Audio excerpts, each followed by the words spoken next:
At the heart of baseball lies an object of deceptive simplicity, the bat. For many, it appears to be merely a piece of shaped wood, a tool for striking a ball. However, a deeper look reveals a rich and complex history, a narrative of ongoing adaptation, innovation, and sometimes fierce debate. The evolution of the baseball bat mirrors the game itself, a journey from informal recreation to a highly codified professional sport, where every detail, down to the very instrument used to hit, has been scrutinized and refined. This is the story of that essential piece of equipment. In the nascent days of baseball, the bat was a far cry from its modern counterpart. Historical accounts suggest that early bats were often rudimentary, crafted from whatever wood was readily available to players.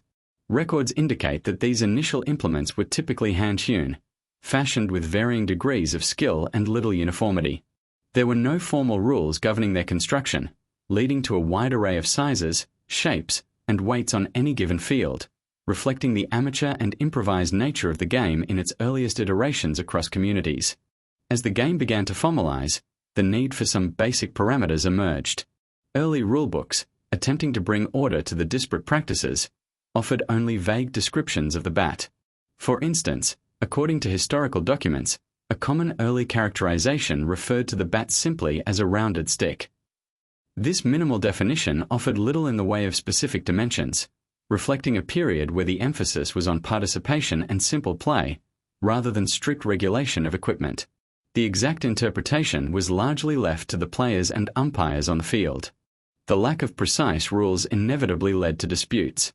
One notable incident occurred in 1859 during an amateur game in New York City. Reports from the time detail how the home team arrived with an assortment of bats, varying significantly in size and weight, aiming to suit individual player preferences. Conversely, the visiting team adhered to a single, standard bat. This stark contrast in equipment sparked a heated disagreement regarding the legality and fairness of the home team's diverse arsenal, prompting calls for clearer, universally accepted guidelines to prevent such imbalances in future contests. This 1859 incident, and others like it, directly catalyzed the creation of more specific regulations. Later that year, official rules were established to address the bat's dimensions. The new rules stipulated, the bat must be round, and must not exceed 2½ inches in diameter in the thickest part. While this marked a crucial step towards standardization by defining maximum diameter, it notably left the bat's length unspecified. This omission highlights the incremental nature of rulemaking, addressing immediate concerns without fully anticipating all future considerations for bat design and play. Despite early attempts at standardization, the mid-19th century remained an era of significant player involvement in bat production. Many players, seeking an edge or simply a bat that felt right in their hands, continued to craft their own. Sources from the period indicate a shift towards using stronger, more resilient wood such as ash or hickory, chosen for their durability and impact resistance. This period also saw the emergence of various custom shapes and designs, as players experimented with different profiles, handles, and barrel sizes in pursuit of optimal performance, reflecting a blend of personal preference and practical innovation. The burgeoning popularity of baseball, alongside advancements in manufacturing, paved the way for a significant transformation in bat production. By the 1870s, the era of widespread mass production for baseball bats had officially begun. Among the pioneers was Spalding and Brothers, a company founded in 1876, which rapidly rose to prominence as an early and influential manufacturer. This shift marked a departure from individual craftsmanship towards industrial scale, making bats more accessible and uniform for players across the expanding leagues. It was a critical step in the commercialization of sports equipment. Spalding and Brothers played a pivotal role in standardizing bat construction through their innovative adoption of lathe-turning technology. Prior to this, inconsistencies in hand-hewn bats were common. The introduction of the wood lathe allowed for the mechanical shaping of bats, ensuring a previously unattainable level of consistency and standardization in size and form. This method meant that bats could be mass-produced with identical dimensions, offering players a reliable and predictable tool, which in turn contributed to the fairness and competitive balance of the game. It was a significant leap in manufacturing precision. Even with mass production, the specifics of bat dimensions continued to evolve gradually. By 1884, the official baseball guide included a diagram depicting a regulation bat, an important visual benchmark for players and manufacturers. However, an analysis of this guide reveals a persistent ambiguity. While it illustrated the bat's general shape and reaffirmed diameter limits, it conspicuously omitted any specific measurement for length. This indicates that while the industry was moving towards greater uniformity, the precise legal boundaries for bat length were still a matter of informal agreement or general practice rather than explicit written rule. The late 19th and early 20th centuries marked a dynamic period for bat design. With manufacturing capabilities improving and rules still allowing for a degree of flexibility, experimentation flourished. Players and manufacturers alike explored a vast array of shapes, handle designs, and weight distributions. Historical archives reveal many famous players of this era develop highly unique and often idiosyncratic bat preferences, believing certain designs offered a competitive edge. This spirit of innovation led to a diverse landscape of bats, each a reflection of individual hitting styles and the evolving understanding of biomechanics in baseball. Amidst this period of experimentation, one manufacturer began to establish a clear dominance, Hillerich and Bradsby Company, more famously known as Louisville Slugger. Between 1900 and the 1920s, the company cemented its reputation by crafting bats for many of baseball's burgeoning legends. Their willingness to work directly with star players, creating custom bats tailored to individual specifications, became a hallmark of their success. This close collaboration with icons like Babe Ruth and Honus Wagner elevated Louisville Slugger to an unparalleled status, making it synonymous with professional baseball bats and player performance. Babe Ruth, the legendary slugger, is often associated with incredibly heavy bats, a characteristic believed to contribute to his prodigious power. Historical records, including museum exhibits and archival photographs, frequently cite his bats as weighing between 40 and 50 ounces. One particular bat, legendary in its own right, is documented to have weighed an astonishing 54 ounces. This preference for extreme weight contrasts sharply with modern bats and highlights the early era's focus on raw power over bat speed or specific balance points, showcasing how individual hitting philosophies influenced equipment choice.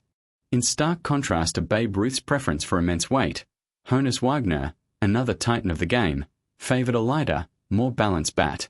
Accounts suggest Wagner typically used bats around 33 to 34 inches in length and approximately 38 ounces in weight. This choice indicates an early understanding of the importance of bat control and balance, allowing for quicker swings and more precise contact, rather than relying solely on brute force. Wagner's approach to bat design underscores the diverse hitting philosophies prevalent in the early 20th century and the varying paths to success on the diamond. By the 1920s, as the game's popularity soared and stakes grew higher, concerns about the integrity of the equipment intensified. Reports of players attempting to gain an unfair advantage by doctoring their bats became more frequent. Practices such as corking, hollowing out a bat and filling it with lighter material to increase bat speed, or using illegal substances to alter performance, prompted a push for stricter standardization. This era highlighted the tension between individual player ingenuity and the need to maintain a level playing field through clear, enforceable rules regarding equipment legality. The culmination of these standardization efforts arrived in 1927 with a landmark rule change that established the modern dimensions of the baseball bat. The official regulation stipulated, "The bat shall be a round stick not more than 2 3/4 inches in diameter at its thickest part and not more than 42 inches in length." This comprehensive rule finally addressed both diameter and length, providing clear, definitive boundaries that have remained largely unchanged for nearly a century. This 1927 standard fundamentally shaped the design and play of baseball, ensuring uniformity and fair competition. For over a century, the American white ash tree stood as the undisputed monarch of baseball bat materials. Its dominance was not accidental. Ashwood possesses a unique combination of qualities that made it ideal for the demands of the game.